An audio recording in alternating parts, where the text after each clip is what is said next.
ইচ্ছেগুলো পবিত্র করেন, স্বপ্নগুলো ইনশাআল্লাহ একদিন পূর্ণ হবে। অবৈধ কোনো স্বপ্ন আপনারা দেখবেন না এবং ইচ্ছাটাকে পবিত্র রাখবেন। ইচ্ছা বুঝছেন, ইচ্ছার সাথে সম্পর্ক কার? হৃদয়ের। আপনি যখন একটা কাজ করবেন, এই কাজটা কোত্থেকে, মানে প্রথমে আপনার হৃদয়টা সিগন্যাল দেয়, কোরটা সিগন্যাল দেয় আপনার ব্রেনে, আপনার মস্তিষ্কে, সেখান থেকে কিন্তু আপনি কাজটা করার জন্য প্রস্তুতি নেন।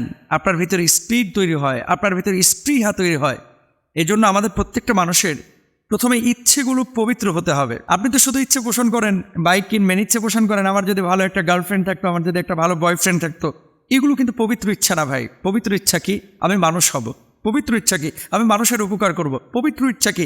জীবনে কোনো মানুষের ক্ষতি করব না। পবিত্র ইচ্ছা কি? মানুষের উপকার করতে না পারলেও আমার দ্বারা কোনো মানুষের ক্ষতি হোক, এটা আমি কখনো করব না।